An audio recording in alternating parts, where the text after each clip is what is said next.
Walt Disney, and many of you guys know me as the Animating King. I was born on December 5th, 1901, in an upstairs bedroom of a two-story cottage on Northrop Avenue in Chicago by my mother, Flora Disney.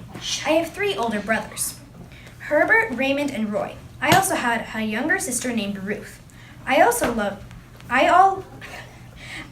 loved them, and I think they loved me back. At least I hope so. Well, as soon as I could hold a pencil, I immediately started drawing for hours upon hours and hours. It was truly an amazing feeling to draw for that long. My proudest possessions as a kid were my crayons and my drawing paper. When I was 9, I moved to Kansas City and I had to become a newspaper boy because my family was running low on money and needed the extra money to pay bills and whatnot. I also had a hard time paying attention in school because I was drawing so much, and I was basically the class comedian. Everybody pretty much loved me in my class for that. I went to McKinley High School and I was bored. I was so bored that at the end of the year, I wanted to drop out of school, and that's exactly what happened. After that, I took art classes at night at the Chicago Academy of Fine Arts. This inspired me so much that I bought a movie camera and I filmed short films with Russell Mays. I applied for a job at the post office, but got rejected because I was so young and I wasn't prepared to take on this huge challenge. I thought I was missing some action, so I drove an ambulance to World War II in November 1918. But by the time I got there, the war was over. I returned home in October 1919, safely back to my parents.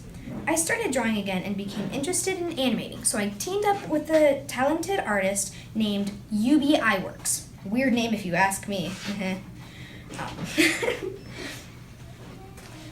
We started a company together, but it wasn't working out so much, so I shut it down after a month. After that, I found a job at Kansas City Slide Company with UB Iwerks. I learned all about animation in 1920. Cartoons and animating were something new and big. Every evening, I drew cartoons and started animating them. I call these laughograms. I started a business with some friends and a few other people, but I had to move to Hollywood. I went there in August 1923. I started a new company in Hollywood with my big brother Roy called the Walt Brothers Studio, and we created our first big hit, Oswald.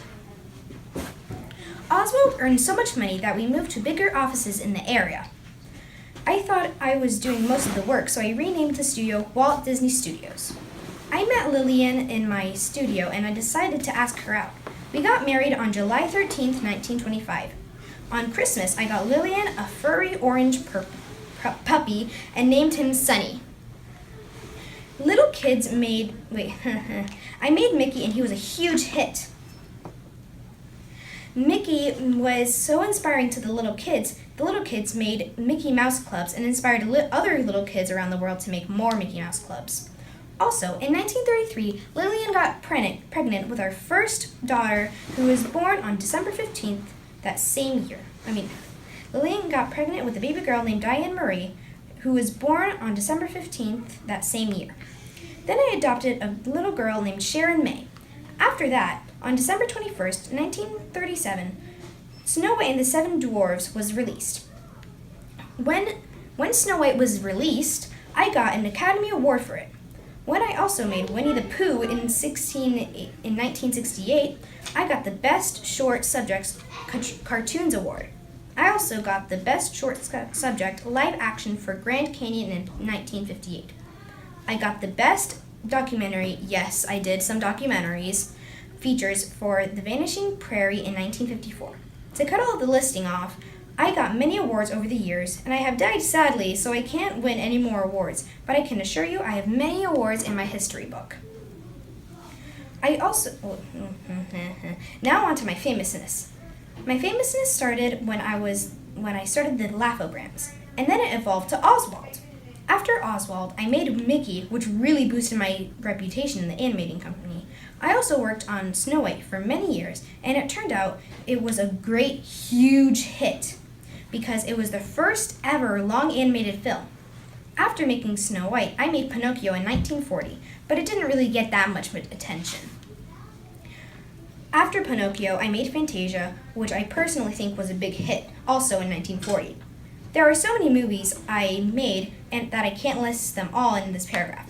But the last movie I made was Mary Poppins in 1964, and it was a very big hit after I died, considering I died after that movie. But let's get back to more happy stuff. I had a dream of making my own theme park. And then I finally had enough money to make one, and I named it Disneyland in California. I also made Disney World in Florida after I died.